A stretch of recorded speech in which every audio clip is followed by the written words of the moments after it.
Alright, Filipino reaction video tayo mga kaibigan dito kay Herlin Budol na about dito sa issue, okay? Na nagtitrending ngayon na may kumakalat daw na something. Ito na. Chika minute muna tayo. Sinagot nila Herlin Budol at Bianca Manalo ang kumakalat ng magkahiwalay na private conversation umano nila sa dating magandang dilag co-star na si Rob Gomez. Makichika kay Nelson Canlas. Alright. Sa isang post sa Facebook account ng aktor na si Rob Gomez nitong Miyerkules, lumabas ang screenshot ng ilan sa umano'y private conversation nila nang naging co-star niya sa magandang dilag na si Herlin Budol at Bianca Manalo. Agad namang binura ang post, pero ilang netizen ang nakakita at pumuna sa umano'y exchange of messages sa pagitan nila na tila nagpapahiwa. Yung message kainan, kinain kita ganyan. Matagal na ako walang kain, gusto kitang kainin, gano'n. Oh, grabe naman yun. Isang intimate Masyado relasyon, namang ano? pero hindi pa malinaw kung totoo o edited. Sa kanyang post sa X, nagtanong si Herlin, bakit ako nakaladkad? Dagdag pa ng kapusok comedian and beauty queen kapag dedicated daw siya sa kanyang trabaho ay gagawan siya ng issue. Hindi rin daw ito ang unang pagkakataon na natsismis siyang buntis. Sa isang bagong pahayag, sinabi ni Herlin na kung sino man daw ang naglabas ng screenshot, yun ay pwede raw niyang kasuhan. Tama, kasuhan akong kasuhan. Sa kanya namang Instagram, sumagot si Miss Universe Philippines 2009, Bianca Manalo. Sabi? Anya, false rumors daw ang mga ito. Friends and co-workers lang daw sila ni Rob. Sagot pa niya, sa kumakalat umano nilang private conversation ni Rob, maghahatid lang daw ng Christmas gift ang aktor na gusto niyang personal na Di tanggapin. ba may asawa na ito? Si ano yata? Gatchalian, ang asawa nito. Bianca, Manalo. Obvious daw na ang ilang parte ng kanilang usapan ay binura Boyfriend. para maging malisyoso ang dating. Upsetting din daw na inilathala ang mensahe nang wala siyang pahintulot at paglabag daw ito sa kanyang privacy. Tama naman. Nakakasakit daw ang mga pangyayari, di lang sa kanya kundi pati na rin sa kanyang mga mahal sa buhay.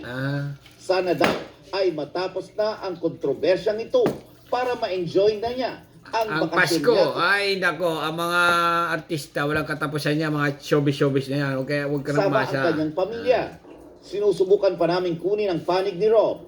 Pero sabi niya sa isang pahayag sa pep.ph, may kumuha at gumamit ng kanyang cellphone. Nako, ayun na nga yun. Tunay yun. Kung may gumamit. Kasi nga, kung may gumamit ng kanyang cellphone, ipinakalat. Siyempre, yung message yun, gagaganon yun eh.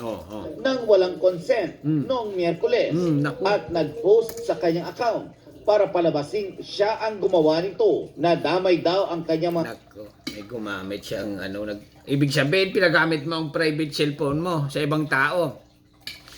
Ganon ang ibig sabihin ni Rob nito. May gumamit ng cellphone niya bago nag-text. Okay, alam mo ba nag-text? Okay? Tinext si Hipon. Herlin Hipon. Ganon ganyan. Adi, bistado, booking. Nako. mga kaibigan at co-star na sinusubukan lang siyang i-cheer up sa panahon na may pinagdaraanan siya. Nako. Nelson Canlas, Yun, si Nelson updated sa showbiz. Nako. Balita ni si Nelson Calyas. Pero balik tayo dito sa issue ng Budol at saka si Rob Gomez na ito. Ito kaya ay tunay mga kaibigan kasi nga alam na ang mga artista pag parehas yan magkasama sa trabaho yan. Okay? Habang magkasama sa trabaho pag tapos ng shooting, nagiging magkasama ulit yan. Naglumalabas. Kain muna tayo sa Jollibee, ganyan. Kain muna tayo sa Pandisalan or tinapayan dyan, ganun. Okay. Baka naman ganon ang isyo. Matagal na ako walang kain nito na lugaw, ganon. Masarap yan. Gusto ko sa lugaw, yung may itlog. Naku. Siguro, text ng ganon. Ay ngayon, nakumalat ngayon. Yung mga text na yung kainan. Ay ngayon, nagtitrending kayo ngayon. Ay naku, napakahirap nito mga kaibigan, ha? Isa pa, ito yung kay issue naman ng Katniel. Hiwalaya naman yan. Pero wag tayo doon. Okay, dito tayo sa Herlin Budol na kumakalat nga ng issue. Alright? parang iskandal na rin ito, kaya lang message lang. Pero kung yung account mo ay nabasa, okay, or mismong account mo ang nandoon, naku, malaking iskandalo yan mga kaibigan kasi nga sikat ka. Pero si Erlyn Hipon, di ba, syuta niya si Patrick nung araw or nanligaw lang or gusto sila ng panis nung araw eh. Kaya lang, parang hindi ata nagkatuluyan itong dalawa na ito eh. Okay, kaya itong si Rob Gomez ito siguro ay nagte-text-text nga kay dumidiskarte. Tapos yun, pagkatapos ng trabaho ay may something na nangyayari na hindi natin alam mga kaibigan kung ito ay tunay nga. Kasi nga, kung mababasa nyo yung text message mismo, gusto kitang kainin, ganon, gusto kitang kainin. Ako na lang ang kakain sa iyo. Oh, kainan ng pandesal. Napakasarap mga kaibigan. Napakasarap kumain lalo na pag umaga, okay? Umagahan or gabi. Pero mas masarap kung kumain ng pandesal sa umaga, okay? Sabayan mo ng kape, okay?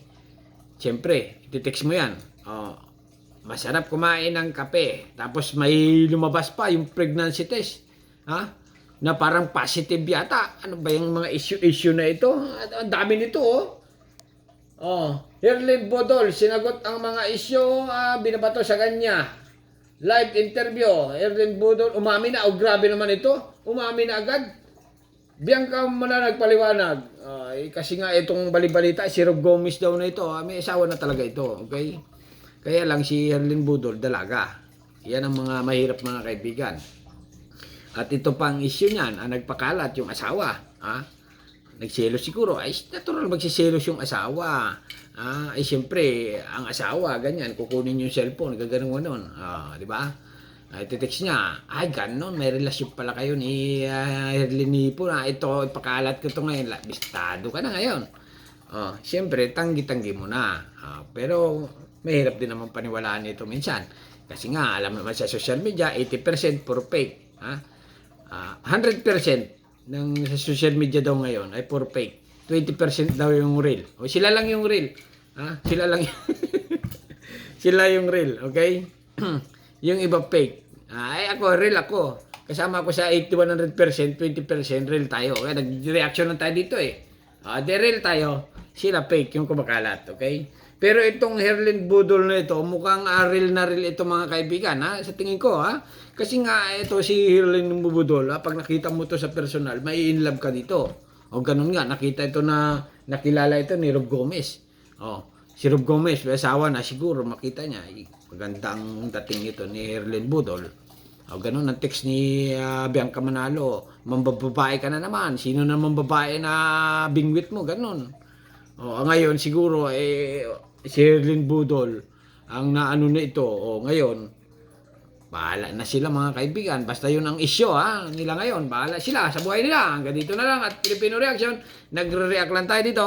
At subscribe my channel. Don't forget, comment. Bye-bye. Thank you.